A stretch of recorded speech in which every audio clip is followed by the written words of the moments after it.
Now. Now we're live now. Now we should be live in 2 seconds. Do not know why we give you the charge of this button. Probably because I don't know how to do it.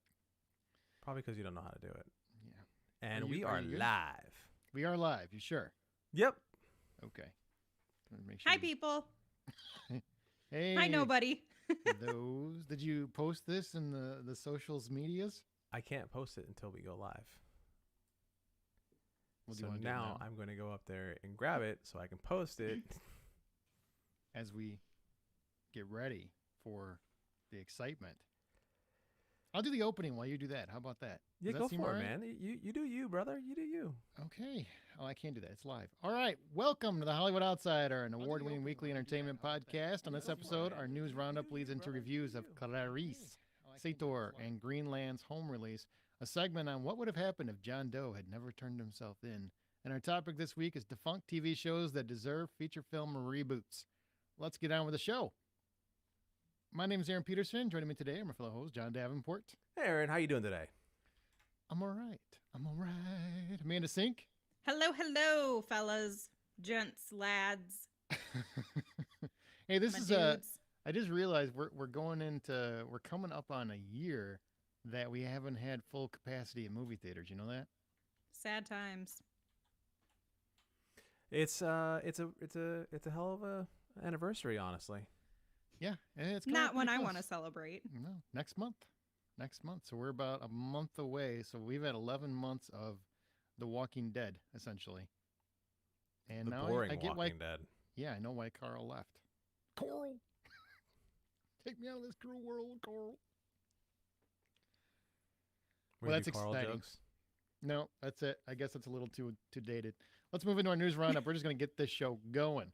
The 4400 is getting a reboot at the CW, which coincidentally renewed pretty much its entire slate for the next season. The Wizard of Oz is getting another remake with director Nicole Castle at the helm. This might get Amanda a little excited or disgusted. The Powerpuff Girls are getting a live-action TV series, and it sounds like they're going to be adults who become disillusioned over fighting crime. The Borderlands movie adaptation now has Cate Blanchett, Kevin Hart, and Jamie Lee Curtis in the cast. So they're throwing all kinds of money at a video game adaptation, which is kind of surprising. We received new trailers for old Fast 9. Well, actually, it was kind of like last year's trailer, just repackaged. And also The Falcon and the Soldier this past weekend, which is coming out March 19th, finally. Renee Zellweger is going to star in an NBC true crime series based on The Thing About Pam, which is an absolutely fascinating podcast, Dateline series. It's just, you got to look into it. It's crazy. And this is the thing that gets me most excited. Salma Hayek is making an HBO Max series about breasts that talk. It's Talking titties. It's based on a book called The Boob's Life. And lastly, the great, wonderfully talented, and always gentlemanly Christopher Plummer passed away. Absolute legend. So, Sad face. Amanda, of all of that, what gets you most intrigued? I'm going to use the. I'm Well, careful. yeah, I on was the gonna wording. say. I was gonna say excited. I'm gonna have a different response. Intrigued or just flustered is gonna be Powerpuff Girls. Just, it's a weird concept. I mean, I guess I can respect the fact that they want to appeal to the audience that grew up with it, who are older now, and try to find something for them. But it does sound a little CW-ish, if I'm being honest. I was hoping it would just be the same thing, just live action, just really excited to fight crime, and they're awesome at it. But Just like I don't little know. girls running around fighting crime. They get older every yeah, year. Yeah, that's true. I don't know. I want them to be excited, but I guess this gives them the capacity to explore why maybe they're a little disillusioned and how they come back to that and fight crime, and ultimately, as long as Mojo Jojo is a part of it, that's all that matters, right? Well, I guess it's like from the late 90s, so they could have an emo take on things. They could just be a little, oh man, I'm so tired of fighting crime. I just don't want to do it anymore. I'm so disgusted with it. Well, when you put it in that light, I think it's kind of boring at this point because there's already something that does that sort of thing when they take kids who were superheroes and show them when they've already done the whole superhero thing and they're already bored of the whole idea, which is the Umbrella Academy kind of does that play. Oh, God, that show sucks. I'm Oh, sorry. you suck. I'm sorry. Fight, fight, fight, fight. Yeah, that's so overrated. But you love it, and a lot of people else also love it. So obviously, I'm in the wrong. That's how that works. I think. Yeah. But this is different. This is the Powerpuff Girls, so it's a primarily female-focused Yeah. program.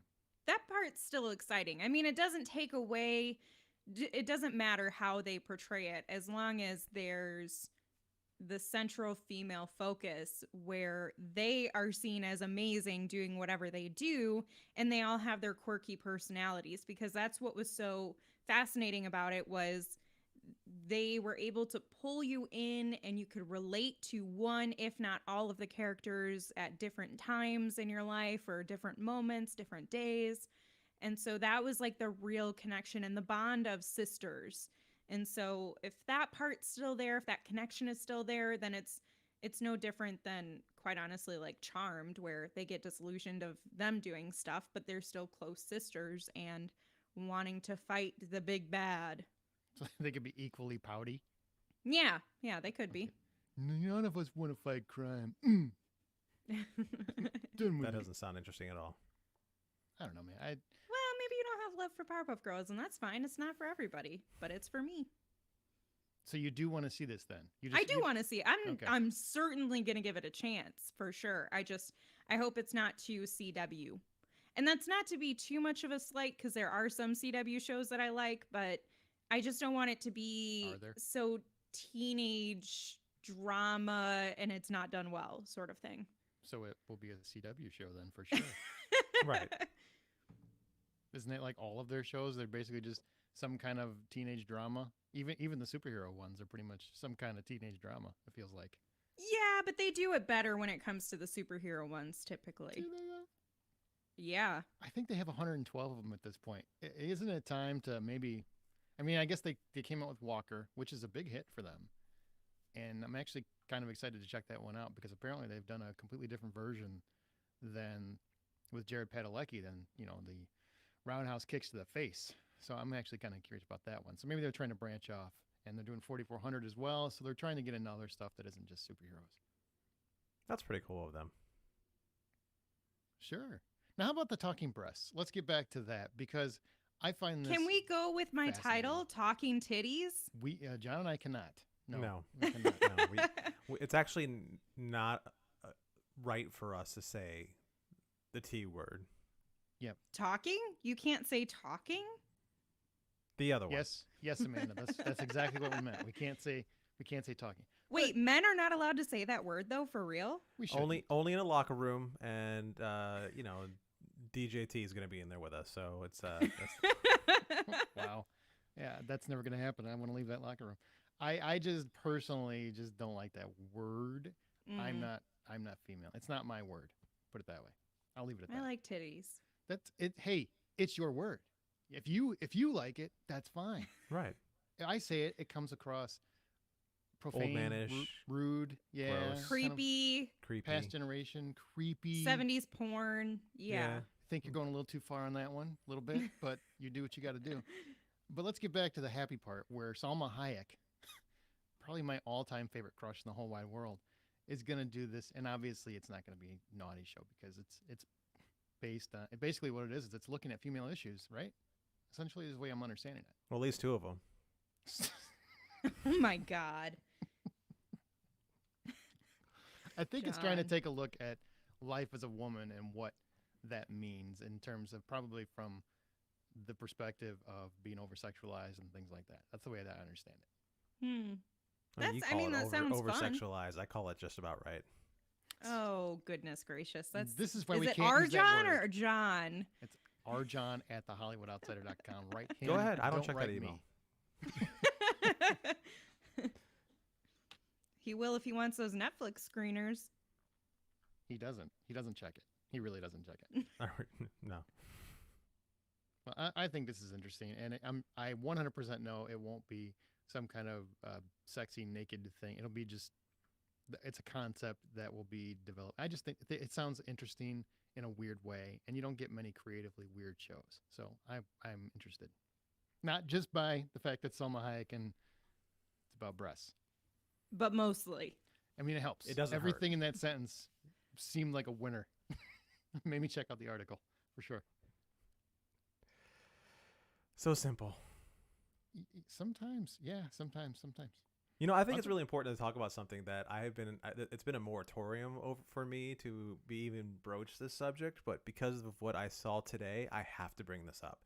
So Okay. I am going to bring it up, and I'm going to use visual aids. So if you're looking at the Uh-oh. feed, what you see is the awesome picture of Jared Leto as the Joker in the Justice League movie that's coming out next month. Now, what you're not going to see is what the grill. You're not going to see the tattoo across his forehead or even the ones on his hands. And I'm pretty sure that some jerk off of a freaking host on this show sat there and said it would be the easiest goddamn thing to retcon everything about freaking the Joker and make it work. And now I see this picture and I see Twitter blowing up with how happy everyone is to see Jared Leto as Joker, and they're going, "Oh my God, it's my Joker!" And I have to say F you to all you guys. Well, number one, you're talking so loud, you're echoing through Amanda's headphones. So easy, killer, just easy.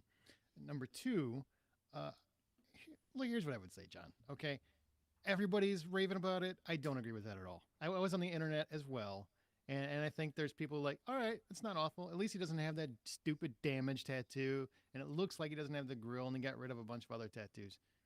So yeah, people are more intrigued by it, but excited and willing to forgive whatever that was in Suicide Squad. I do not agree that that is the case. People are We just apparently like, have two different internets. yes, you walk into it with That's how everybody internet saying works. positive things about Suicide Squad or Justice League, which I'm all for. But then you're trying to defend the Joker, and that's a small contingent. I'm not saying it's not out there, but it's kind of a small contingent. Well, I don't know if defending is the right word. I think he's just saying that there's an Are you there's an sweet-talking me? opportunity to improve the Jared Leto Joker because Nowhere to it go but was up. so bad before. Yeah, you can only go uphill from there. Yeah, And they really, I mean, the design is much more, to me though, okay, so yes, that's what I want, that's what I like. But how is it really any different from Heath Ledger's Joker? I feel like it's a pinging off of that, and it's just trying to get to the psychotic breaking point sort of aspect of it. So I don't really feel like it's anything new or creative now. We can at least say the Suicide Squad one was unique in its own way, in a bad way, yeah, but it was unique. Yeah, it was unique. This in its doesn't own feel way. unique, but I'm interested more with this one. He's only going to be in the movie for like 2 minutes. You know that, right? Hopefully. Worth it. Do you want that Suicide David Ayer cut? Where I don't it's, really care about that. That oh, doesn't thank really God. do anything for me. But God.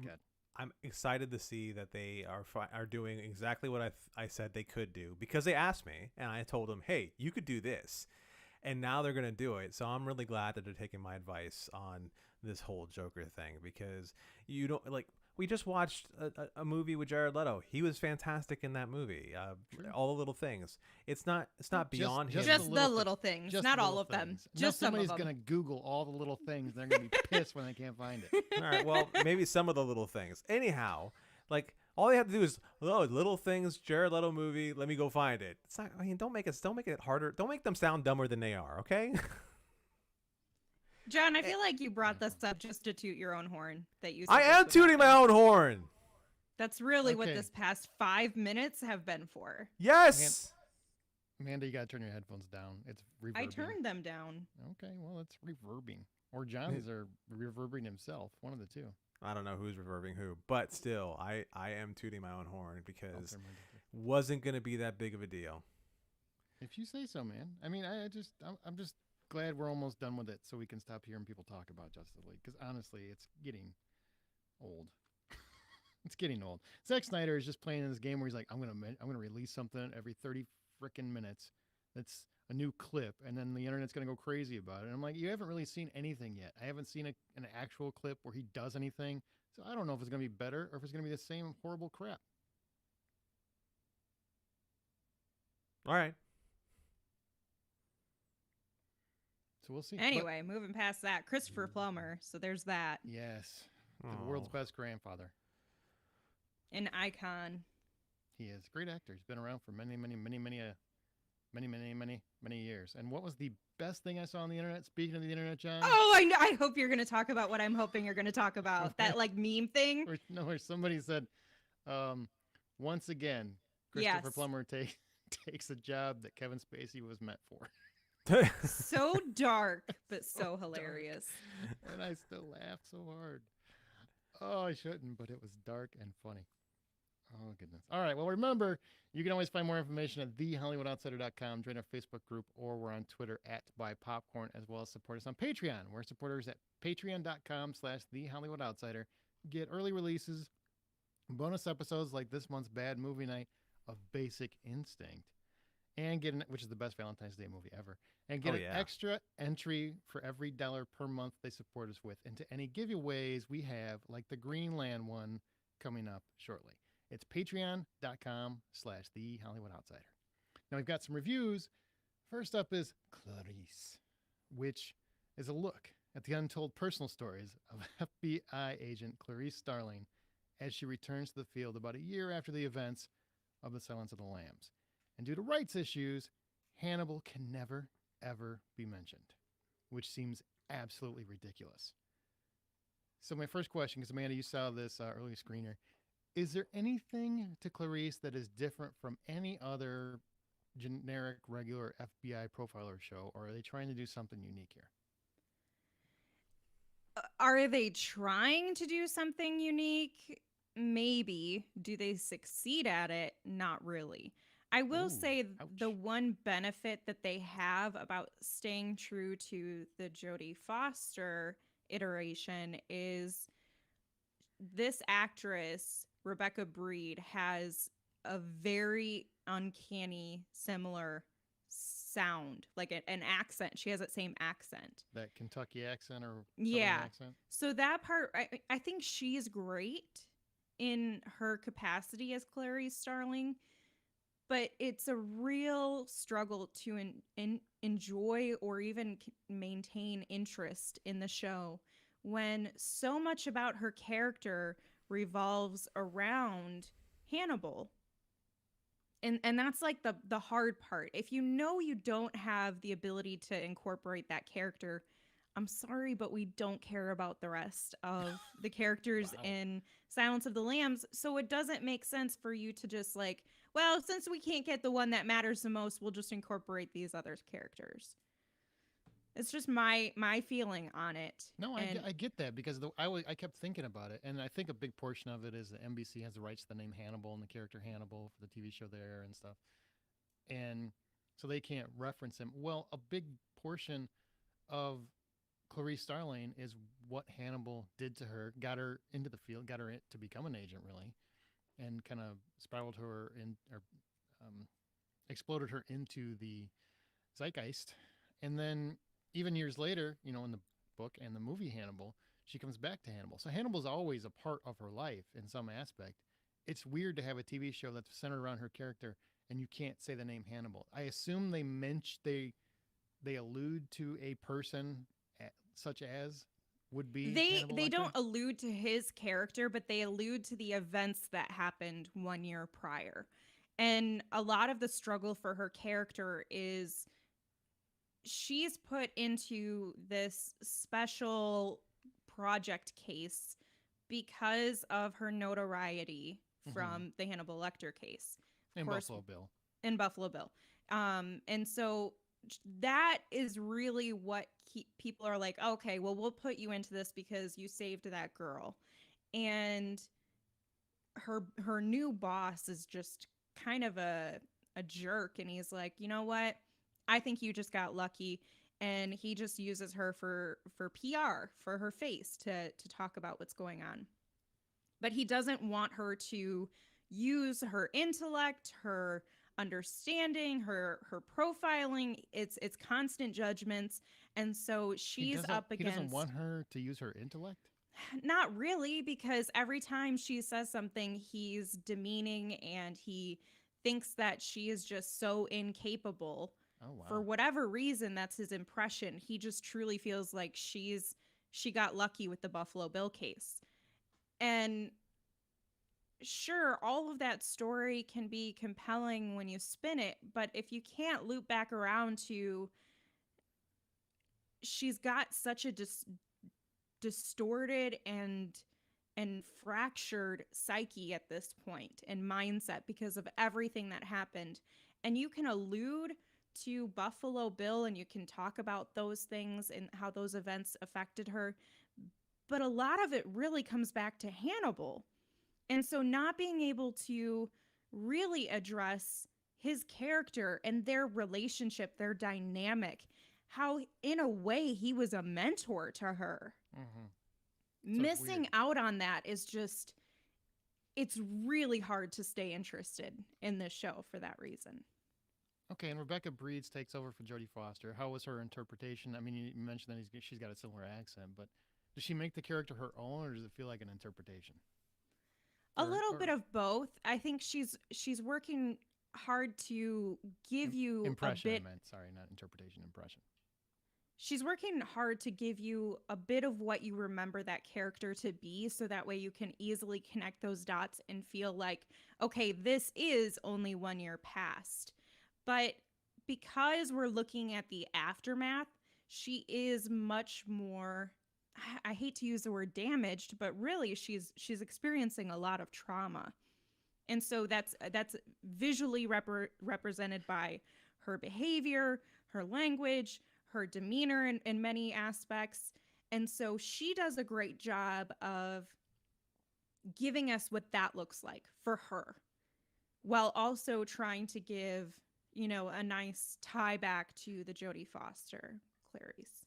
And is this going to be murder of the week, or is there an overarching killer?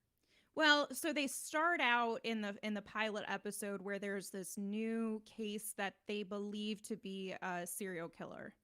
And so they're really trying to bring her back into this because she helped out with the serial killer before. So, I mean, that's as much as I'll say for that. Okay. So $10 full price admission. What do you give the CBS interpretation of Clarice? $4.50. So you really just don't like that he's mansplaining all the time, huh? I mean, that part of it is annoying. I get that it's a plot point that could be useful, but I have a hard time wanting to watch another episode, which is terrible because usually I can watch television endlessly. That's too bad. Yeah. All right, well, moving on, we've got Sator, which stars Gabriel Nicholson as Adam. He is a very quiet man who lives in the deep woods, and we think that he's basically there to hunt. We learn rather quickly that his brother and sister, Pete and Evie, live nearby, and though obviously slightly estranged, they visit him on occasion to check on his well-being and see how he's doing. And this rundown cabin is very much a hunter's cabin. Well, we come to find out that Adam's grandmother, Nani, who has had this bout of mental illness, well, you get basically bookended interviews and throughout the film where she's kind of talking about what's been in her mind haunting her, that she's been haunted by this benevolent spirit or demon known as Sator. And what we thought was Adam hunting proves that he's actually in pursuit of this living nightmare that is Sator. John and I both saw this film. It's written, directed, catered, everything by Jordan Graham. There's actually like a fun little listing of all the duties he did at the very end, which is almost comical because of how much of the film is him. But I think he does a very strong job. We'll talk about that in a minute. But what did you think about the story at play here? And it should be noted, this is kind of a fascinating fact, that the grandmother in the film, June Peterson, is actually Jordan Graham's real late grandmother. And much of this legend is actually something that happened to this woman because of her bouts with mental illness, where she and other family members believed that they were being haunted by a demon known as Sator. So he That's kind of cool. Brought this into a fictional form, but it stems from real life mythology. So, John, Wow. what did you think about the story? Well, I mean, now that you told me that, I think the story is really cool.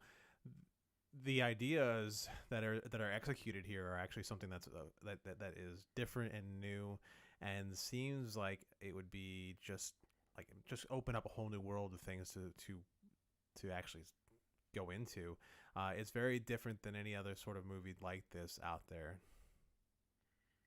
Yeah, I found the story. It's funny because I think the backstory behind the story is endlessly fascinating. You can actually go down a rabbit hole kind of looking into how Jordan Yeah. Graham constructed this, but we're here to review movies. So I'm telling you, from a movie perspective, I really enjoy the overall story. I think it works cool, and the ending will have you thinking. There's a lot after the credits or during the credits, so there's more to ponder as the film reels out, so to speak. And I really just love this concept of, is it mental illness? Is there really a demon? What is really going on? Like, there's a lot of mystery to that throughout the film. You don't know until really the end what's going on. But on the same token, there was a problem for me with the pacing. This is one, and I think, John, you pointed this out directly to me very quickly, which was, as much as you really love the atmosphere and the dread, because there's constant dread just dripping through the frame, there was also far too many focus shots on birds or bugs or eyeballs or Yes. rooms, and it just went on too long where it should have been a little tighter cut, tighter paced. Do you agree that that was the biggest problem, or Yeah, the there was real problem you have with the movie, if there was like a the problem? if they would have actually tightened up this movie a bit, it would have been easier to pay attention to. It would have been easier to stay focused, and it would have been easier to actually be engaged within the movie. What you ended up getting is what feels like from time to time somebody went on to like a Shutterstock page and looked for stock footage of, give me creepy crawlies, and they put those in there, or give me this, and they would put it in there, where and I understand what they're going for, which what they're doing is they're trying to develop that feeling of dread. They're trying to give you something that sets you on the edge of your seat to make the person uncomfortable, and it's always something that should make most people uncomfortable. And they do that way too much in this, where you have this actor who Adam, the character, is played by Gabriel, and you know that he's not exactly a seasoned actor. However, what he's doing on screen is effective enough to have told the story without the use of all these pace dimming or pace slowing shots that are just designed to do what he can probably do if used properly. Agree with all of that.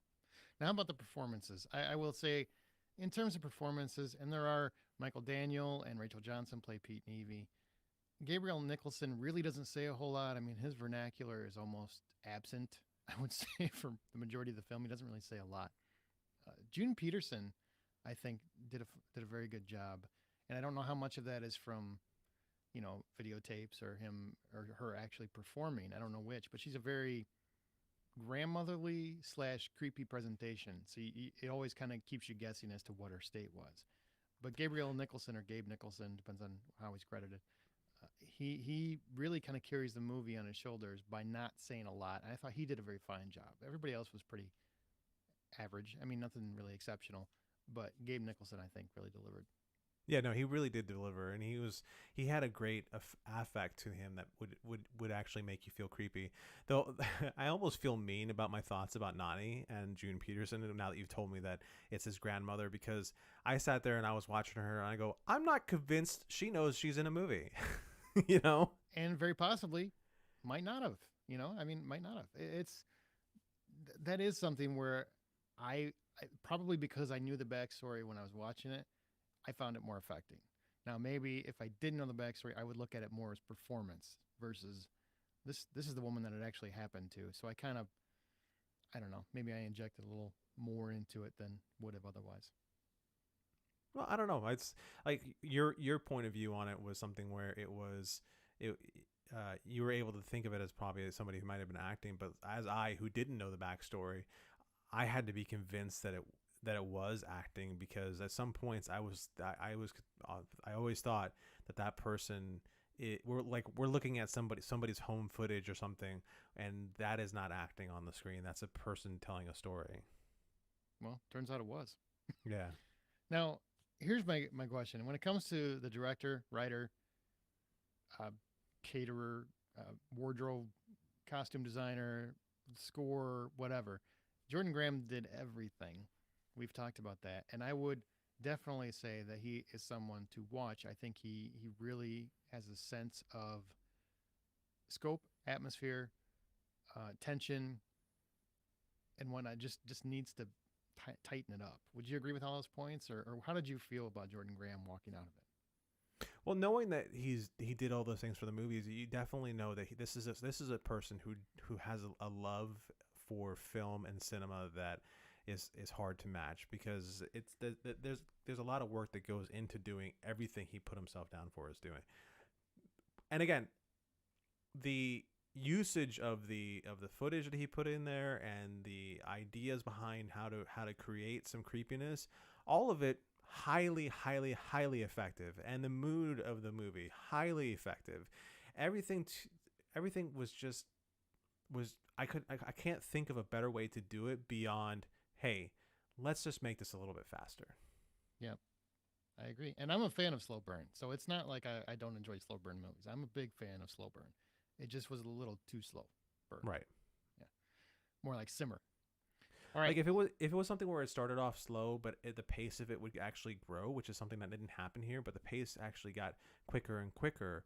When the climax of the movie hits, it hits so much more powerfully. And when we get to the end of the movie, it should feel like you're almost out of breath, because you should be like, oh my God. And like everything coming out of you is like, because it should be like a complete release with all the tension that he was working at building up, but you never really get that full release because the pace of even the climax is so slow.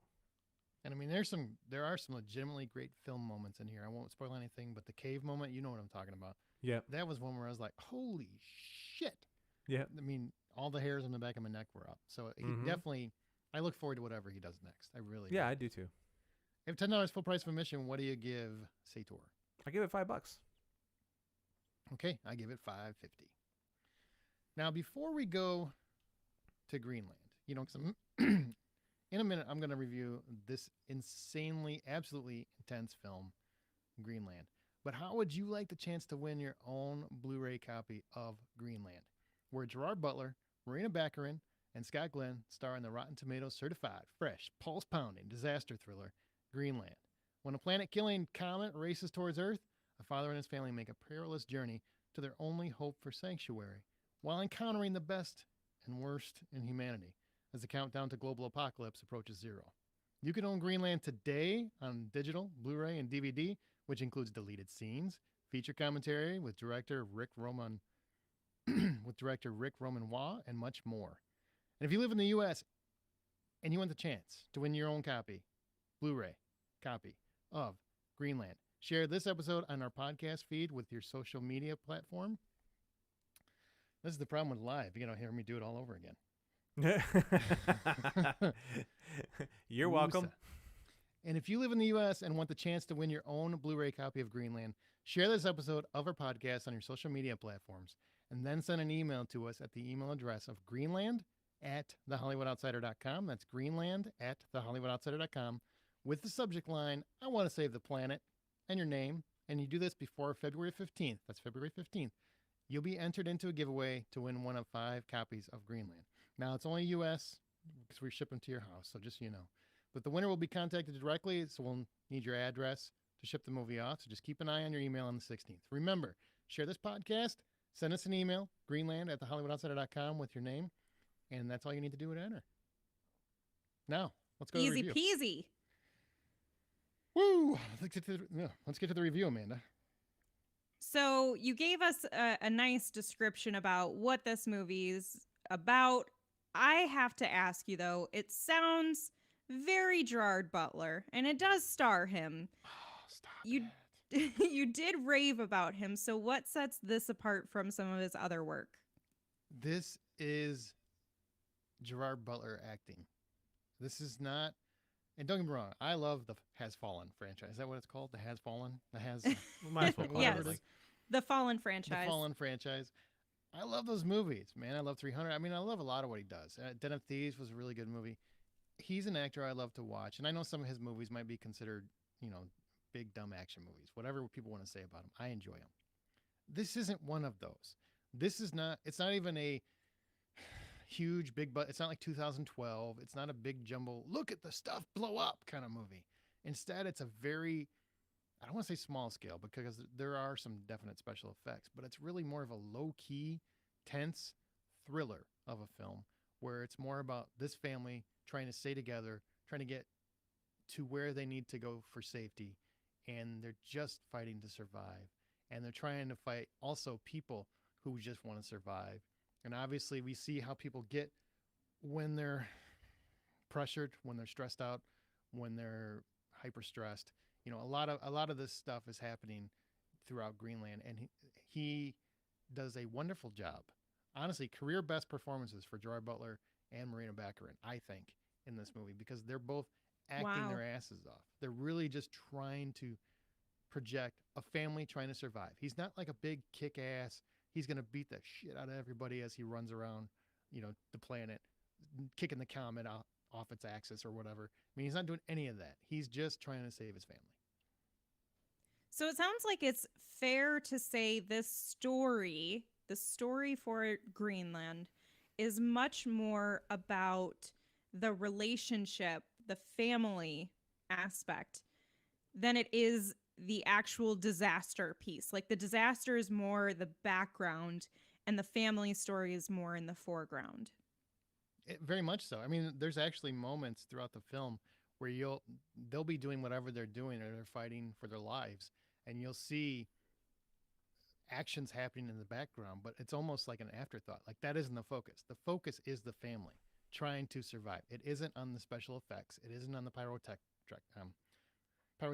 It's not on any of that. It's not on special effects. It's on the people, which is why this is so much different from other Gerard, and probably different from what most people think it's gonna be.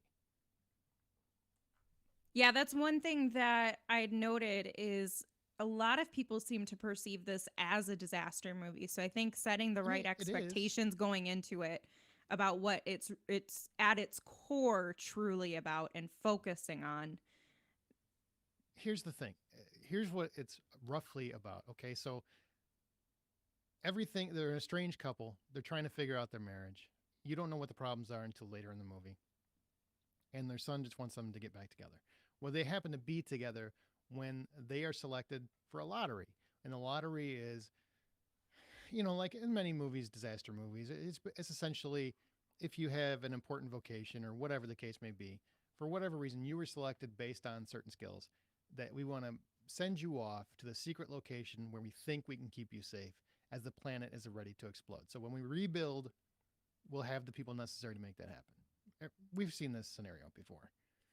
So that's essentially how the movie kicks in. And then it's their neighbors finding out about they were selected, but their neighbors weren't. Ooh. So there's animosity there. There's anger. Mm. You see people desperate to try to get them to help their families out, which they can't do because nobody but them will be allowed inside this secret facility. And then it's them trying to get there. And then they have obvious complications that arise that I don't want to spoil for anyone that make it a lot more difficult for them to get to the safety that they need to get to. So, I mean, a lot of people they know are going to die and there's nothing they can really do to help them. So they're just trying to save their own family. So this is going to take me to my final question, and it's one I'm really interested in. And you did mention that you're a fan of The Angel Has Fallen, which was directed by the same director for this film, Rick Romanois, and he also has a ton of experience as a stuntman. Do we see that come through with any special stunt scenes? I mean, there are stunts. There's not going to be anything like what the Fallen franchise has. It's just not that kind of movie. It's really, I mean, Marina Baccarin doesn't get in any fights. She's basically just trying to help her son and her estranged husband get to where they need to go. And she's fighting to be strong and probably stronger than she's ever been. And it's amazing because there is one altercation that Butler gets in, like where it would be a typical movie fight. And it isn't a blowout. It isn't like he's beating the shit out of everybody in the room. You know, it's like a real person fight, a real dad fight. It's not, hey, dad was a special forces, you know, whatever he was. And he also used to protect the president. I mean, it's not like that. It's not like Mike Banning. Is that his name? Mike Banning? It's not like he showed up and he starts whooping everybody's ass. It's not like that. He's not that character. He really, really acts, and he's really good at it, I think. So if the full price of admission were $10, what are you giving for Greenland? $8.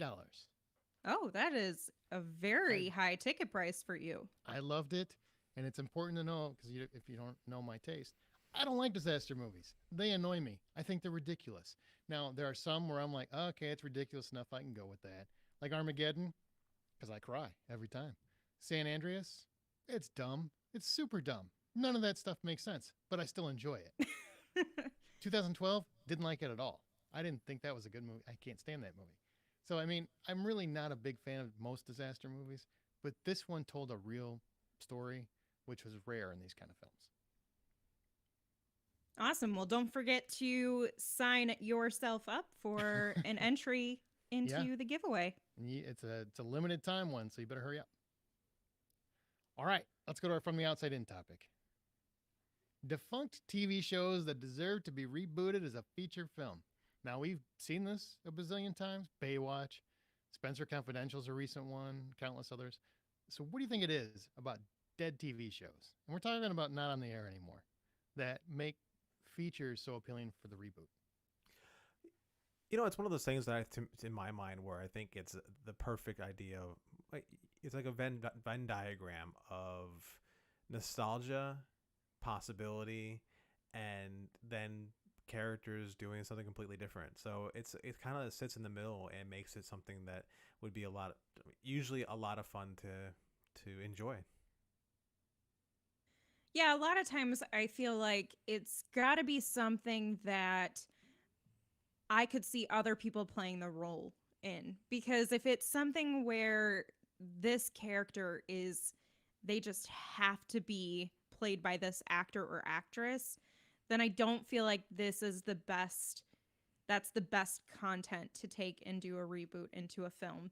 But a lot of times it's from something that you love, like John said, you have nostalgia for, and it's something that has an intriguing plot point, or it has a great story, one that could be easily manipulated but still stay true to its core.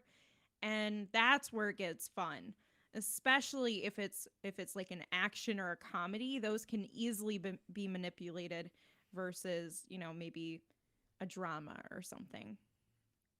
I'm a big fan of the nostalgia factor. I think that's obviously a big reason, because name recognition is the number one, thing that studios go for, because they're not thinking of original fare too often. So, I mean, a lot of times they're going back to the well that they know will feel safe and warm with people, and I get that. But there's also that added bonus, I think, that isn't just nostalgia, where it's the premise has been tried. So they know it can work if they just get it right. Or the premise was so clever, it can be done a different way. Like, there's even some that have done it very poorly, like Fantasy Island, which I'll talk about a little bit more in a second or in a minute, is one where great idea, not a great execution, but a great idea. Take Fantasy Island, make it a horror movie. So it's not just ripping off the show, it's doing something different. And I think that that's really important to these. And I kind of feel like if they did more of that, people would be less inclined to just jump on they're just ready making another thing. They're just doing another thing we've already seen 10 times before. They're doing something new with it. And I think they should do more of that. And that would be beneficial to them trying to get franchises out of the deal. Kind of like 21 Jump Street did that. Made it a completely different kind of movie, and people loved it. Sure did steal one of my mentions. It's one of mine too. Ho. Okay. Well, let's jump into it. What are your favorite examples of this being done right, and why was that the right way to do it? Well, so I'll leave 21 Jump Street for John since he had it on his list. I think one that immediately popped into my head was Charlie's Angels.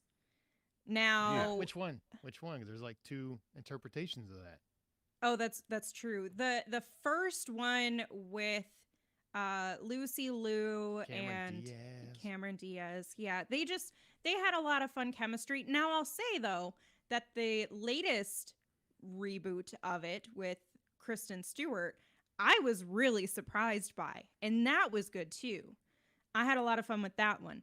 So really that's one that can be easily morphed and you just place new, engaging and awesome action females in it, switch up a little bit of the plot, and it's the same thing that you can just continue to reboot. I'm fine with that. I love it. I think they're so fun. And you get a little bit of different personalities in the different iterations. So that was one of the first ones that came to my mind. I was really kind of bummed Crispin Glover didn't show up in that Kristen Stewart one. I was just like, just bring him back. The Thin Man, just bring him back. He was my favorite part of those movies. I just thought he's so ridiculously over the top.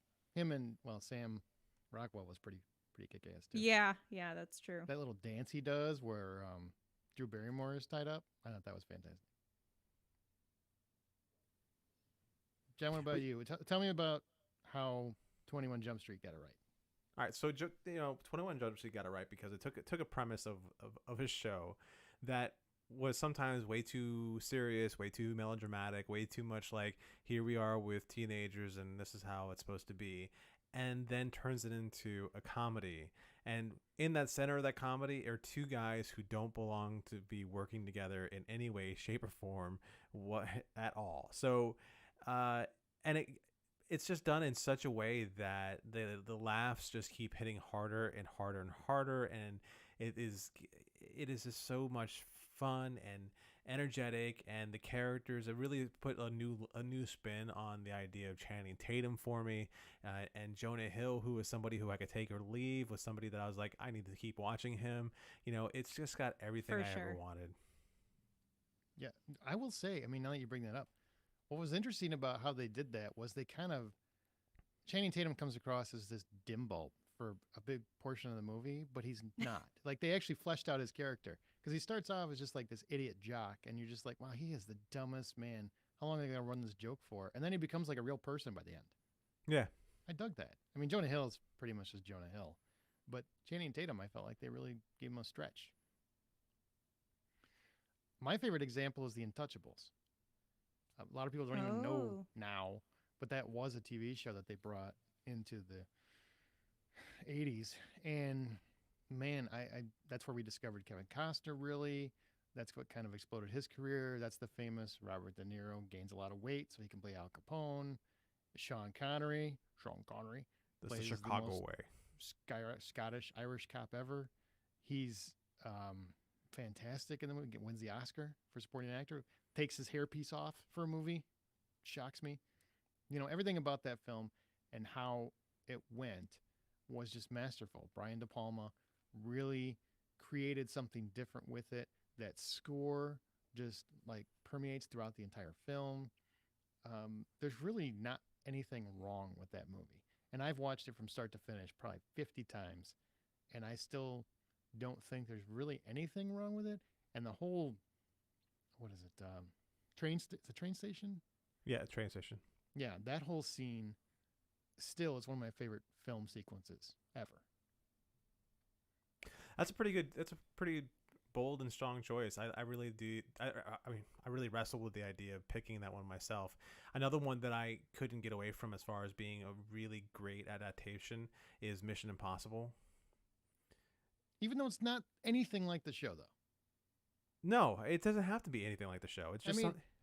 Can we at least say that? And granted, that probably is a benefit because it does its own thing. Like it makes it the Tom Cruise show as opposed to doing that. But very rarely in those movies is it actually a team aspect. It's just, hey, who's going to help me get in the building? It's Tom Cruise. Right. It's the Ethan Hunt show is really what it is. Which exactly. Yeah. And like it starts off, and actually now that you mention it, the very first movie starts off of like they're all working as a team and they're doing really great, and then somebody murders the team and it becomes nothing but Ethan Hunt all the time. Yeah, and every time there are more members, they either don't come back for the next movie or they're dead. Right. Spoilers. One that I also thought of that to me is just a perfect example of this, and that's the Addams Family. Really? Oh, yeah. God, yes. I thought John might be on board. I was waiting for him to say it, but Hey, I think that one is just I the can't dip into my characters, own the well that atmosphere. much.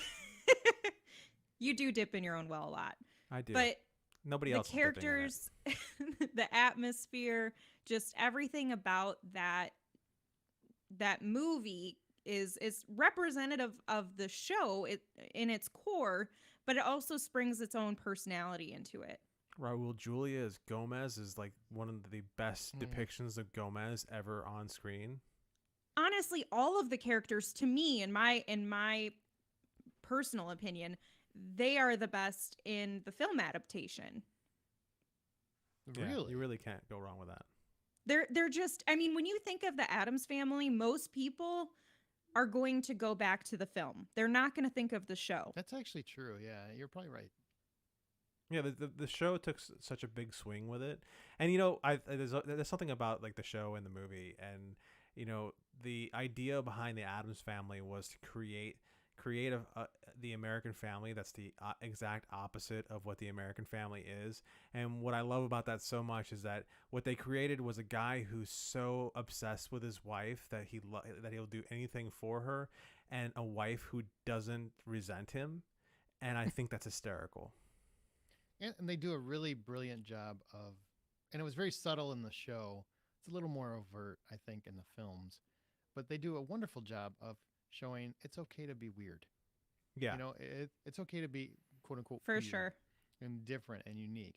It was great in the show because the show was really at a time where they were kind of masking what they were trying to say. I mean, they were trying to paint a broader picture that a lot of people that you think are monsters are really just good people that you're not giving the time to. And the movie, I think, says it a little bit more overtly in that respect. But either way, the message was always great in the film and the TV show. Films and the TV show. What about The Fugitive? What do you guys think about that one as an adaptation? Oh. I am one of the biggest fans of the TV show that I know.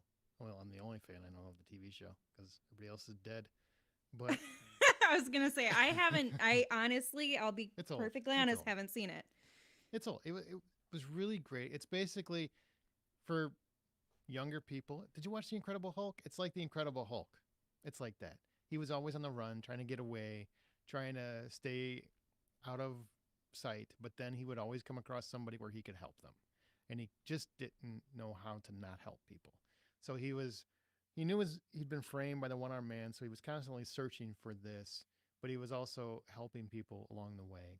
And they would come to help him as well, and it's like that. And he did this for many, many years. I love the show. The movie, I love the movie. It's not the same as the show. I feel like it was a little too easy for him to find the one-armed man. I did like the tie-in with the prosthetics and stuff, and that's kind of how he found him. I thought that was pretty clever. So overall, like as a movie, I think it works great, and it's a great one-off. I didn't like U.S. Marshals, but I did like the movie. Yeah, I did like it. What about you? That felt like a really roundabout way to say, I like the movie, but I don't feel like it's a true representation of the show. I mean, it was. I mean, the basic plot of it was the same, and I love Harrison Ford. He's one of my favorite all-time actors. I think for diehard fans of the show, I just wanted it a little bit more. I thought he just wrapped it up a little too easy for my liking. Yeah, Tommy Lee Jones is one of my favorite things about that, and Fantastic.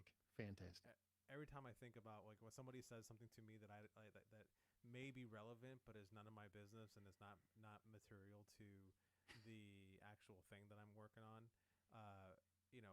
like I didn't kill my wife, and he turns around and he just says, "I don't care." It's one of the about that best scene movie every lines. time I had to say, "I don't care." Freaking love that performance. I was really excited when they gave him that spinoff. He got that U.S. Marshal spinoff, and Robert Downey Jr.'s in it. Wesley Snipes is in it. I mean, it's like a lot of people I love. It just felt like it was just recycling the plot from The Fugitive, and it just didn't work the second time. But he's great. I mean, Tommy Lee Jones is one of those actors where I feel like he'd be somebody you want to punch in the face if you met him, but he's one of the best actors of all time. You know what I mean? Yeah, absolutely. Man, I don't have that, I don't know, testosterone or whatever, where I just want to punch a dude just because I see him. Go listen to all the stories of Tommy Lee Jones, and he's always that guy that just is curmudgeon-y. Like, he's really that guy. Oh, okay. I'm sure he's lovely in his own way, but he doesn't sound like a delight. That's what I'm saying. Naked Gun is a great one. You know, you mentioned Police Squad a couple episodes ago, John. Yep. That was a TV show that went nowhere. It's a failure of a TV show, and they decided we'll make the Naked Gun movie based on the Police Squad. Huge hit, and then like spawned 2 sequels. Fantastic movies. And the only downside is it's hard to watch it now, knowing one guy in the movies is probably a killer. It's really funny because you're watching it and you're like, O.J. Simpson's really funny. But did he kill him? Damn it, he killed people. I mean, it didn't Damn. fit, so he got to quit. Is that okay? I don't know, but I still. But watch we him. all know the truth. Hey, court says he was innocent. He's still out there looking. He's trying to find him. Keep going. Keep searching the golf course. The People's Court. What is it? It's only the criminal case, not the other case. Yeah, he lost the civil case. Civil. The civil case. That's the one I was looking for. But you only need 51%. You got 6 people that believe that he did it. And, it is what it is. Regardless, I'm not here to determine a person's guilt or innocence. I'm just saying it's harder to watch those movies after that. I feel like we'd be remiss to not mention Serenity. That's a pretty cool story in itself, for sure. Yeah. I mean, it was done right. And it's one of the few that retains the originals. I saw it in the theater. Not Because many you're did. old. Well, I have to Is say- that what you're trying to say? No, because nobody else went. That's what I'm saying. Like, not many people saw it in the theater. Well, like the movie Serenity is actually what kicks so much life back into the show for Firefly. For sure, And yeah. If it wasn't for Serenity, the movie, I would have never discovered it, because the way I discovered Serenity was that a friend of mine had gone and saw the movie in the theater because he had nothing else to go watch. And so as soon as he realized it was a TV show, he went and bought the series and then invited me over, and we sat down and watched it, which his only complaint was, it's really hard watching this knowing that they're fine all the way up until... Like, I'm not worried about anything that happens to them because I already know what's going to happen to them at the end of all this. That's true. It's a different Also, way to- I love that you're like, yeah, we sat down and we binged it. And it's like, okay, so you spent 6 hours of your day watching a TV show? 13. Yeah. I think it's 14. I think there's 14 episodes plus I'm the movie. just joking. I It understand. was for But she's saying exaggeration. it isn't like the old days of binging, all right? It's not like 22 episodes of network show. You're not binging 24 here, all It's right? like binging today. It's like binging anything today is, 13, 14 episodes. That's true. That is That's true. true. That is true. If you get that much. Now it's like 8. Yeah, 8 is like the max now. I'm waiting for him to cut it down to 4, and I'll just be in heaven. I'm like, Nice. sweet. No, that's not even a TV show then anymore. That's just a very long movie. That's what I want. Okay. Gotta cut out some of the fat of the story right here. Well, they don't need to know why these two are hooking up. Sometimes they just start humping. Oh my. That's what I want. I just want them to Right. start humping. I don't need Right. all the. Hey, what are you doing tonight? We know you're humping. Speaking of humping, I cannot wait till our Patreon episode to talk about Basic Instinct. Just as a side note, I've been thinking about it since the watch. Well, we'll get Anyway, there. yeah. Completely unrelated, but I like how you plug. Well, you were Brilliant. talking about humping, and it just, Fair. I fair. cannot stop thinking about the soft porn that is Basic Instinct. I do want to mention before we get to the bad ones. Borat, fantastic. Many people don't realize that was spun off a TV show. Really? Mm-hmm. Yep. Wow. His That HBO sounds like a TV show. bad show. Okay. It was great. The A-Team. I freaking love the A-Team. Oh, yeah. Still wish it would have been a series. I still see Love Bradley when a plan Cooper's. got together. Yeah, that one. And Starsky and Hutch. Big fan of Starsky and Mm. Hutch. Do it. Do it. That's do it. that's a really it. good one I didn't even think about. I really dig that movie. And they did something different with it. Like, they Yeah. went complete comedy. It's kind of like 21 Jump Street, but ridiculous. Mhm. And I think it worked. Do it. Do it. All right. How about ones that have been done very poorly? The first one that comes to my top of my list is Lost in Space. You didn't like the movie? The movie just had so much going for it, but ultimately it's just a snooze fest as far as the movie's concerned. Like I can't, like, every time I've seen it, I've fallen asleep. I don't like the time travel part. That annoyed me. Yeah. But Matt LeBlanc, I thought was great in that movie. Oh yeah, that was definitely one of those things where like I wanted to see more Matt LeBlanc doing stuff like that. But yeah, it was at the same time. Again, I think every single time I've seen that movie, I fall asleep, which is different from the TV show, the new TV show especially. I can't fall asleep in that new TV show. Well, we're on opposite sides of that fence. I can tell you that. There's something wrong with you. There's a lot wrong with me.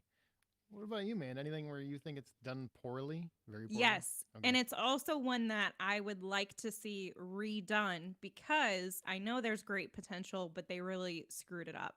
And that is Bewitched. Oh, the Nicole Kidman version? Ugh. Yeah. Ugh. And wasn't Will Ferrell in that? Yep. Take this away, this garbage trash dumpster fire. No, that is not Bewitched. Well, I mentioned Fantasy Island, so I won't go into it too much. But let me say, I was in love with the idea. Make it a horror movie. Wow, that could be kick-ass. It sounded super cool. Then it was actually kind of cool in the movie for a little while. And then you kind of get to the halfway point, and you're like, wow, this is not going to be nearly as stupid as I think it's going to be, right? And it does, and it doubles up on it. And it's just like, wow, you just keep getting dumber. I'm waiting for Jim Carrey to pop up at some point because I'm just like, this is so dumb. So you basically got catfished. Yeah, yeah. The movie. Oh my God, it was awful. It was awful. It's just not a good movie. And I know some people are like, no, it wasn't that bad. Yes, it was. I promise you, it really was. Yeah. But the other one I want to mention is Miami Vice. I freaking love Miami Vice, the show. It's such an 80s staple. Don Johnson, coolest guy on the planet. I'm sorry. Phil Michael Thomas, pretty close too. He's a pretty cool cat. Then they make this movie with two really cool guys. Colin Farrell is a cool dude. Jamie Foxx is one of the coolest guys ever. The same director, the creator of the show, came back. He's a pretty celebrated director, Michael Mann. And he makes the most boring cop movie I've seen in forever. And lets Colin Farrell keep the stupidest mustache that's ever been put on film. Ever. I think ever. And tries to say, this is really cool. Chicks are going to love this. Guys are going to love it. He's going to look so hot and sexy. And you're like, he looks ridiculous. He looks like Marlboro wouldn't even let him come in for an audition. It's hideous. That's my Miami Vice theory. That's a strong theory. You know, I had to bring this up because why not throw this in two different sections of the same episode? But one of the ones that I don't think they executed very well is Charlie's Angels. The new one or the old one? The old one. The God. Cameron Diaz, Drew Barrymore. Drew Barrymore, that one. Yeah. Why? Why? What do you smoke? Why do and you who is your hate dealer? Women having fun. Why do you know, hate that? It's not that I hate. What is it having about fun, that? Because I like the most recent. Because they didn't invite you. The most recent one did it well. You are drunk. Wow. I mean, you like I the like most that recent one, but you don't like the. Wow. I don't like the Cameron Diaz one. I don't like the Lucy Liu one. It's too much like, yeah, because we're girls and we're going to kick your ass because we're girls. And You mean like the show was? Yeah, No, the show did you wasn't watch like it? that at all, honestly. Yes, it was. It was just a little more serious, but it was It kind of was like a lot more serious. They weren't like, we're girls and we're going to kick your ass. Like, I come don't on, remember have some that self-respect. happening, but It wow, are you serious? You trying Yes. to come at women, you I'm not anti-feminist? coming at women. I'm coming at You women are being coming at women. No, I'm Do I have coming any at women being popcorn? depicted like shitheads. Like those women were Who dumb. are you to determine what a woman should be like and Yeah. shouldn't be yeah, like? John, who are you to Those determine? women are the Say titties. worst example of like, we're so women. Ugh. Let women be whoever the hell they want to be, John. Those are the stupid ass woo girls out there at the bar you don't want to have anything to do with. They were not at all. I thought they Yeah. were actually pretty You're strong. so independent women. wrong. The Yeah, theme you're song was so- Independent Women or something. It was, you know. Yeah. It was the Destiny's Child. Beyonce song. Yeah. Or maybe it was Nothing Destiny's independent Child. about those women. I think you got that one wrong. I think it's 2-1. We're going to disagree on this one. But you have the We're right. going to have to put this Your in the opinion. group, the Facebook group. That's Sure, fine. anybody You know what? listening. I'll tell everyone they're Mm. wrong. Those are terrible movies. The You are second one is a terrible. terrible movie. Those are terrible Yes, movies. I'll give you that one. I'll give you that one. No, Yeah. he wants both of them though. He wants. I want he both wants of to them. say. Yeah, you know what? Yeah. The Well, you can't crimes- have that. Crimes of the second involve the first. It's all going down. You don't get that. No, Uh-huh, sir. I totally do. No. You see Yep. this finger? No, sir. Oh, wow. No, I don't no. care about the finger. No. That just got real. All right, so Amanda, let's start with you. Give us your 3 examples of a defunct TV series you'd like to see rebooted. You can do all 3 of them, and you can tell us how you would do it if you want. Okay, so I mentioned Bewitched, and this one I would really like to see as like a darker version of it. Now, to be fair, I know we've gotten a glimpse of it through WandaVision, and that's not why I selected this show, just for clarification. But I would like to see it more in the scope of just like a dark horror type of show, but still with the comedic element, because I think then it could really be something cool. Like she's a witch, but she's mean. She's Well, an evil witch? I don't want her to be an evil witch, but maybe there's like darker themes at play that she has to address. And that would be cool. While also trying to maintain her day-to-day life. I always like that multitasking woman thing. Okay. I like that. I would watch that. Alias is another one. Great show. Now you're speaking my language. Honestly, just take the show and make it into a movie. I don't need you to make too many adjustments. Honestly, keep the lady. Just do it. I just want more Alias. You want Jennifer Garner to still play her? Sydney Bristow? I would like that. I think she still has the full reigning capacity. What was that movie she just did a few years ago where she was some badass? Peppermint. Can't even remember. She just did Peppermint, which wasn't too long ago. Maybe that's the one I'm thinking of. It was just last year or the year before. She's just at her core. It's so funny to me. Yeah. When I think of Jennifer Garner, sometimes I think of 13 going on 30, and I'm like, wow, she's so like girly and cute, and all the type of woman that John hates apparently. And then she shows me she shows me true range when she's an independent badass that apparently is the only good type of woman for John. Wow. Yes. And shade. I don't know if you ducked or what, but shade is coming at you left and right. I don't need the duck. This ain't shit. So I think that would be a lot of fun, and it would garner a lot of interest. I was with you, and then you dad joked your ass out of it. Okay, then my last one, because I'm trying to go not with my normals like Buffy and Angel. So she made sure to throw them in there. I did, just so you know. Yeah. If I could do it, I totally would. Okay. I'm trying to branch outside of who I am, okay? Girl, and I can do it. John, I can't stand you. So my last one is moonlighting. And this is such a great... Now, here's the question, though, Aaron. I know you love the show. I know you do. Oh, I'm just glad you said it, because I can't say it. Why can't you say it? Because so proud. It would be like I would have moonlighting, and like I would just be doing what you. Oh, okay. Yeah. But would you want to have Bruce Willis? Like now Bruce Willis? No, absolutely no. not. Okay. No, but I just want to clarify. I actually thought about that. I actually thought about moonlighting. My concern was I don't know if you could ever recreate that chemistry. It was just. It was predicated off the fact that those two people hated each other. Yeah, that's what made it work so well, because both of them did not like each other. But I feel like it's there. I feel like there's two people there, and I didn't have my finger on who it would be, who I would cast. I just knew Bruce Willis is past his time. But this show, I mean, if you find the right two people with the perfect chemistry where there's a little bit of love and hate between them, and you can just feel, I think that's what it was between them, is that they had negative tension between them, but because they're acting, it came across as very intense chemistry. And so if we can just recreate and find a pair like that and just turn it into like a detective series sort of thing, like a it trilogy. would be so fun. Yeah, it would be so fun. I would love it. I'd be all over that. Absolutely. Great call. Good. I like it. Thank you. Thank you. John, what do you got? I assume they're all guy shows. Oh, of course. There are guys. Yeah, going, definitely 'cause not we're women dudes, empowerment. And we're going to kick ass because we're dudes. Because that's how dudes work. Anyhow. Mine are all guy shows. So yeah, okay. so my very first one is a show called Misfits of Science. Aaron, I know you remember this show. I love Misfits of Science, yeah. Yeah, so if you don't remember what Misfits of Science are, Amanda, because you were a fetus, you weren't even a fetus then. It's a basically fetus? Fetus, I said. So it's basically like a superhero show from the 80s, and what you got is you got a scientist who's trying. So to we don't have that already. Okay. Wh- Go ahead. Go ahead. I'm Sorry. listening. Can we I go just back and wanted. start talking I shit don't about want to be a everything you- woman where I listen and I don't interrupt and mansplain. Hey, so. hey, you two. Anyhow, Get in separate rings or corners. so if you didn't watch the show is about a bunch of superheroes that they're not really the greatest of superheroes. Like one's a rock star who got electrocuted and now he can shoot out laser bolts from his hands. One's a girl with kinetic ability. One's like this ginormous guy who is in the show.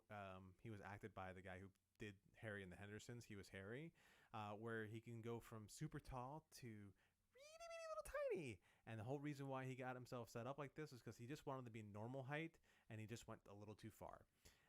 And they are sent out to go solve crimes. Well, what I would want to do is something where the superheroes of the world that we do know, like the big deal ones, something happens to them, and this is all what we're left with. And so kind of like a Mystery Men meets 21 Jump Street, but on the scale of Men in Black. I like this. Yeah. So. Okay. I would be in on that. Absolutely. And then my next show is a show called Voyagers. Aaron, do you remember Voyagers? I do not. I think So- I remember the name. I don't know. I didn't watch it. I remember the So name. this basically is you got a time traveler who is traveling throughout history trying to right a whole bunch of wrongs. So kind of like Quantum Leap, but this is pre-Quantum Leap, and he loses his almanac that would be his history thing to know what know where to go in time and what's going on in time so that he'd know how to fix it. So he essentially kidnaps like a middle school kid who's a genius at history and takes him throughout history to right all these wrongs and to fix what's wrong with everything. So it sounds awesome, except for there's a little creepy undervibe there where I'm like, he's kidnapping a high school kid. I mean, that just feels like a different kind of movie than I thought. Yeah, no, it really is. But what I think would be kind of cool is to hand this over to Will Ferrell and let him do his Will Ferrell thing on this. I mean, I'm kind of over Will Ferrell, but I would give him the opportunity to win me back. How's that? Well, I would like to see Will Ferrell from like, and the name of the movie just escaped me. The one where he's Get Hard. No, not that one. It's the one where he's living the life and he's got the novelist kind of narrating his whole life. Oh, Stranger Than Fiction. Stranger Than Fiction. That's Yeah, what it is. yeah. Okay, so Stranger Than Fiction. So where he's actually being more serious. Well, I would like to see him do kind of handle this more of a serious realm, but at the same time know when to drop the bits of comedy in there. Okay, now I'm on board. Yeah.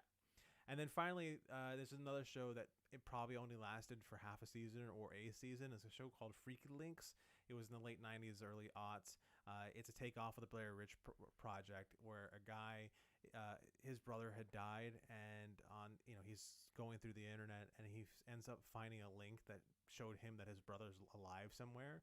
But he was going through all these dark web contacts and found this video, and from there it basically turns into this investigation show where he's going off and trying to find his brother, but also there's a bunch of like weird ghosts and stuff that these links end up taking him to.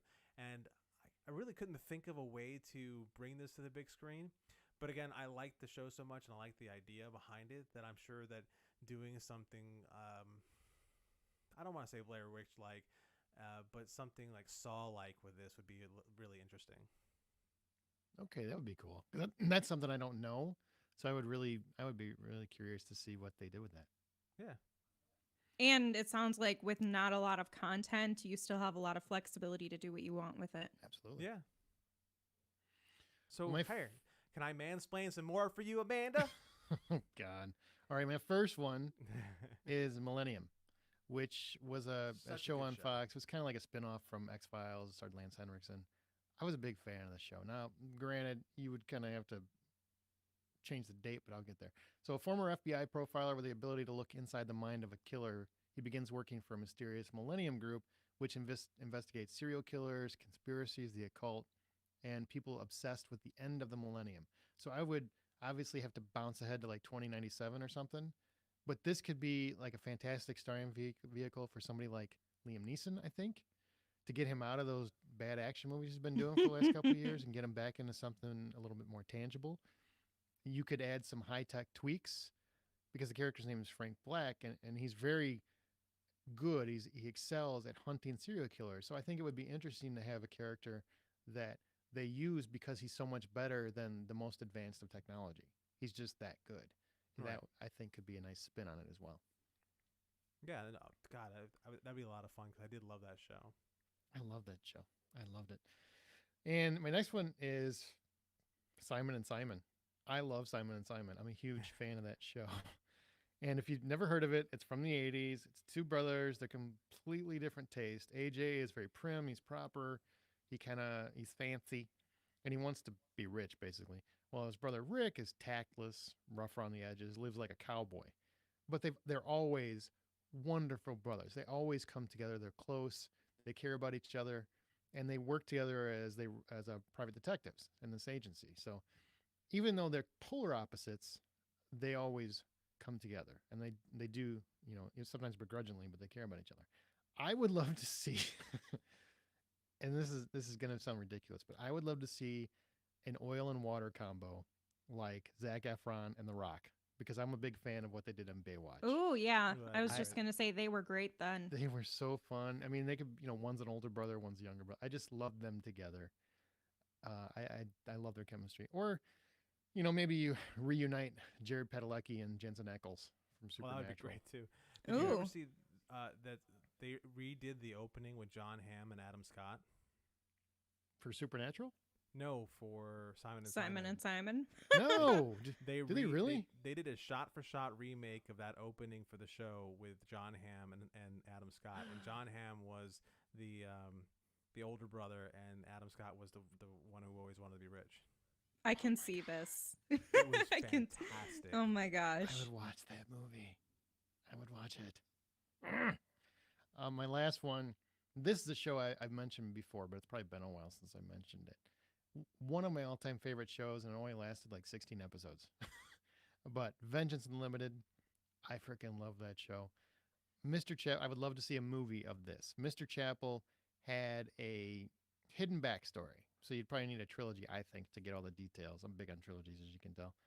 And what he did in the show and what he would do in the movies is he makes criminals pay their dues when the system fails to handle it.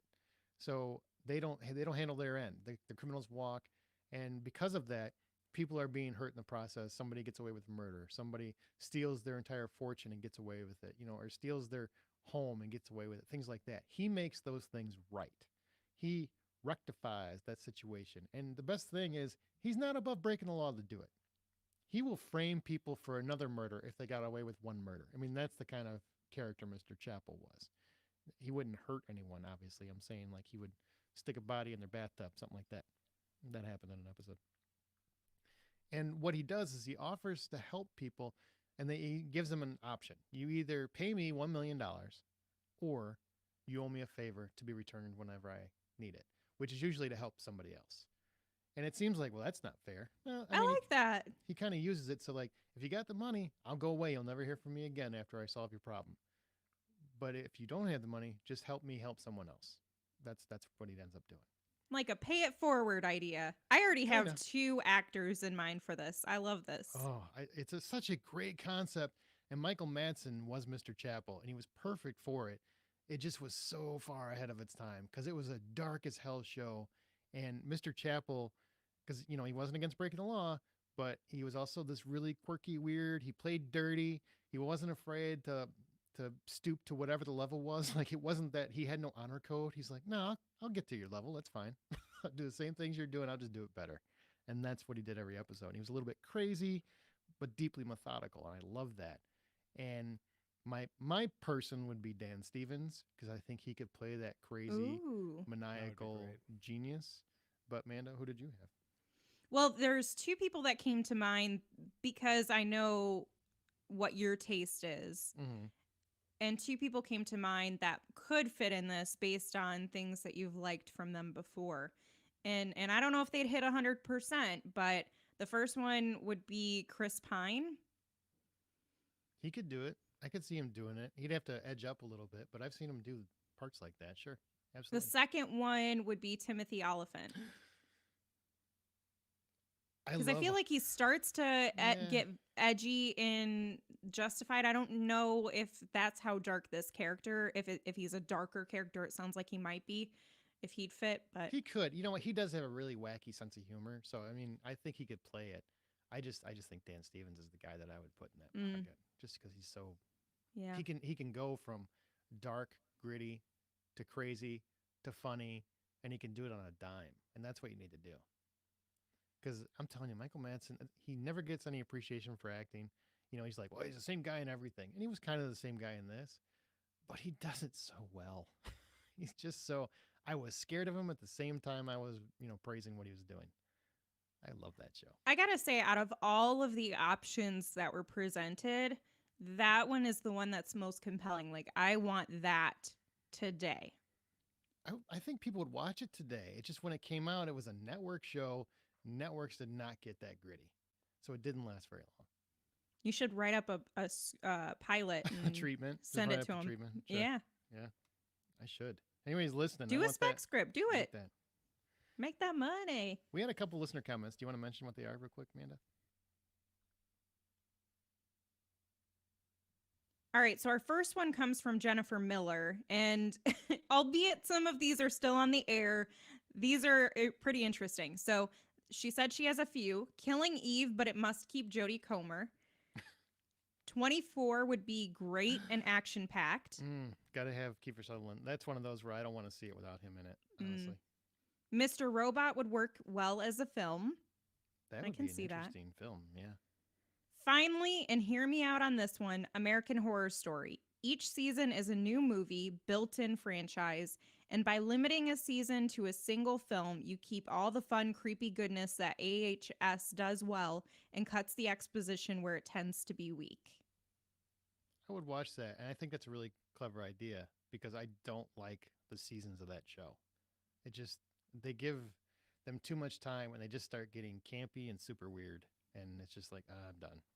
I'm done. I've never finished a season of any of I've tried several of their seasons and I can't finish one because I'm just like, all right, I'm done. Our next listener comment comes from Scott Calgaro. He says, I'd love to see a big screen version of The Greatest American Hero, cast a lesser Hemsworth, which I think is just funny, or someone like John Krasinski who has proven comedic talent. Oh, Krasinski'd be great. Oh, yeah, he'd be perfect. Give him something to, excuse me, give him something to be a little innocent and also heroic. I think he would nail that. All right, well, it's time to wrap up our show. We're pretty close to it, but we've got some upcoming releases coming out. What do you want to tell people what to watch? The first one is coming to Netflix on February 12th. To All the Boys, Always and Forever. This is the third one. Senior year of high school takes center stage as Lara Jean returns from a family trip to Korea and considers her college plans with and without Peter. It's the end of the trilogy. Speaking of trilogies, right? Animals on the Loose, a You versus Wild movie, comes to Netflix February 16th. The protective fence surrounding a wildlife sanctuary has mysteriously suffered a breach. Bear Grylls is called in to help rescue a mischievous baboon, track down a hungry lion, and fix the fence before any more animals get out. Like I said, this is a Bear Grylls movie, and it's interactive. It's kind of like that Black Mirror movie. Oh, okay. That's really cool. Where you get to choose if he gets eaten, I guess. I don't know. So you're all on board for this. I love Bear Grylls. I really do. He's fantastic. Such a nice guy, seems like. Following that up, we have Silk Road on February 19th on VOD. And philosophical 20-something-year-old Ross Ulbricht creates Silk Road, a darknet website that sells narcotics while DEA agent Rick Bowden goes undercover to bring him down. This is directed by Taylor Russell and stars Nick Robson and Jason Clarke. Yeah, and that's the same guy who did the Night Stalker documentary series on Netflix. And if you've never heard of Silk Road, Case File, I think, did a great series on the Silk Road because it's based on real life, and it's an insane story. Then we have February 19th on Netflix, I Care a Lot. A shady legal guardian lands in hot water when she tries to bilk a woman who has ties to a powerful gangster. That's Rosamund Pike, right? She's in that one? Yep. Heck yeah, it is. So you know she's crazy. It's All right. cray cray. Yep. Any quick recent film or TV recommendations not previously talked about? John? I got nothing today. Amanda? Nope. Just catching up on the same stuff. Well, Amanda, you and I both went and saw Lord of the Rings on IMAX. this Oh, I guess, weekend. yeah, we did do that. Come on. Fellowship of the Ring and Shame IMAX. on me. It's like a whole new world. It is. It was was great. fun. That was great. All three of them are coming, I think, over the course of 3 weeks. So keep your eyes peeled for the Lord of the Rings series. For the last two, yeah. They're not the extended versions. Relax. But it's IMAX. Who cares? But they are in IMAX, which is kind of cool. And there was this little girl and her dad at the showing, and I thought it was so, so sweet. Normally, I'm a little cranky about people whispering or talking during a movie, but it was so cute because she was so engaged with it, and you could tell it was her first experience with it, and her dad was trying to get her into it, and I just thought it was adorable. So, like, you can talk all you want. I've seen the movie. I couldn't hear, so I didn't care. I will throw in. I saw The Equalizer with Queen Latifah. I was extremely skeptical walking into it. I'm just like, she can't move like Denzel, and she, boobs get in the way. But she convinced me, and I really kind of dug. Even though I feel like it was a little wonky in parts, some of the dialogue was a little cheesy and it was a little too whatever. But there's potential. Even though it's a network show, so I'm like, please don't be 22 episodes because I won't stay with you. But if they did, it's something that I feel like it's like that Hawaii Five-0, kind of relaxed, just to sit back and enjoy it kind of show. They give McCall a little bit of, because she's basically former, alphabet, CIA, FBI, something like that, where she used to work for government agencies, and now she's deciding to help people on the streets, like in the Denzel movies and like the early 80s TV show. Late 80s TV show. And she's doing the same thing here. But here, she, instead of being a loner, she has a support system. She has a daughter. She has a mother. She has friends and stuff. So there's a little bit different of a take on it. And I wouldn't say I liked it a lot, but I enjoyed it enough to come back to it, to give it more time to gestate. And also, it's my weekly streaming recommendation, and it's on HBO Max. I was supposed to do Amazon Prime when I did it wrong. So it's HBO Max this week. The movie I picked, this is a recommendation on a streaming service, Irresistible. It's directed by Jon Stewart, and it stars Steve Carell as a campaign consultant who's slightly saddened by recent political failings. So he decides to go up against his typical party leanings to help a veteran run for mayor, and ends up going up against Rose Byrne's fellow campaign manager, who was representing the incumbent mayor.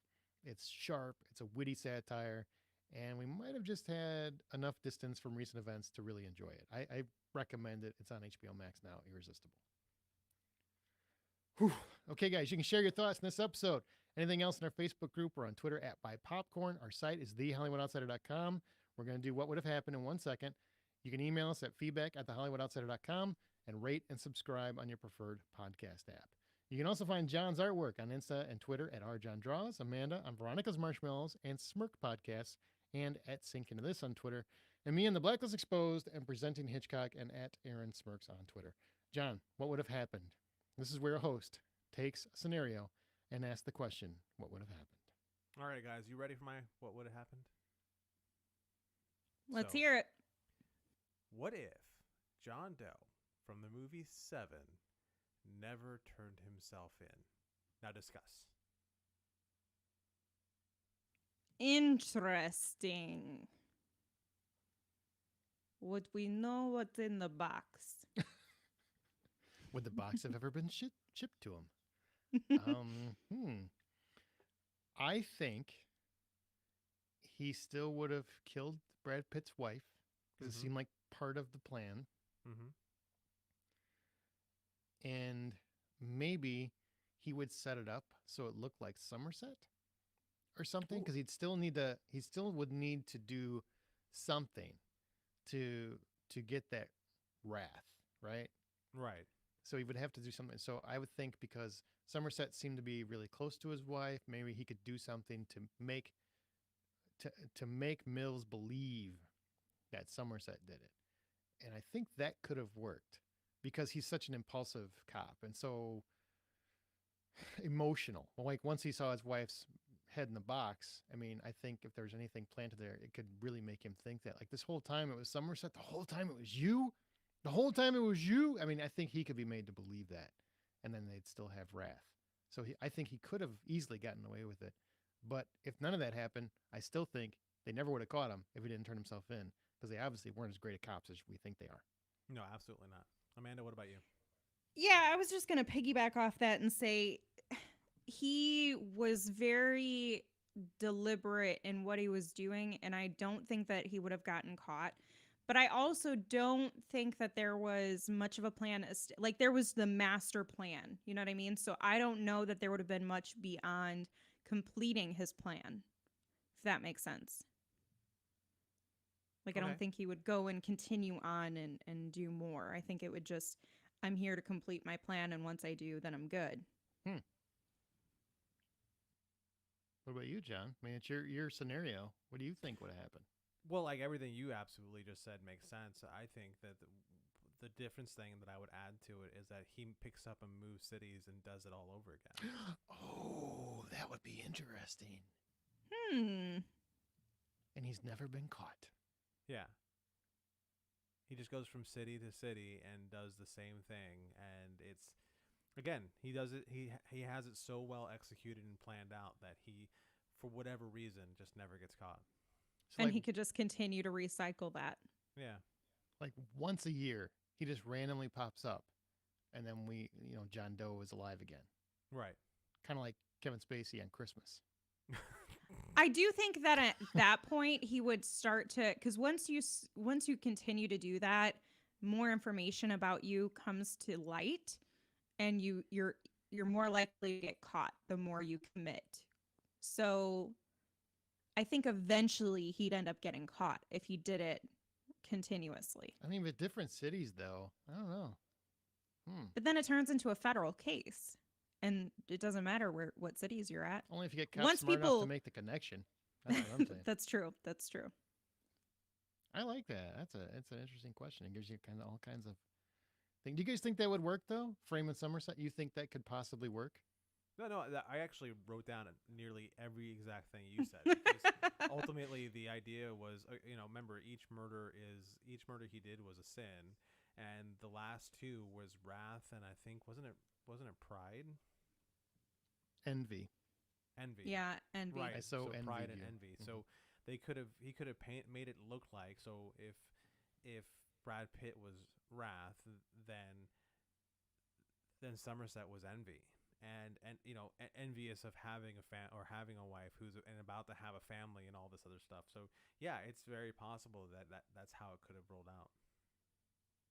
I use that as my example. This is a true story. Because when I first saw the movie, I kind of, before we got to that point, like about midway through, I'm like, maybe he's the killer. Because I just thought that would be, I just knew everybody was saying the ending would blow your mind. I'm like, that would be kind of cool if he was the killer. Right. But, I think they got a better ending, probably. I think than so. I would have came up with. All right, well, that's going to do it, guys. So remember, the next time you head to a theater, buy popcorn.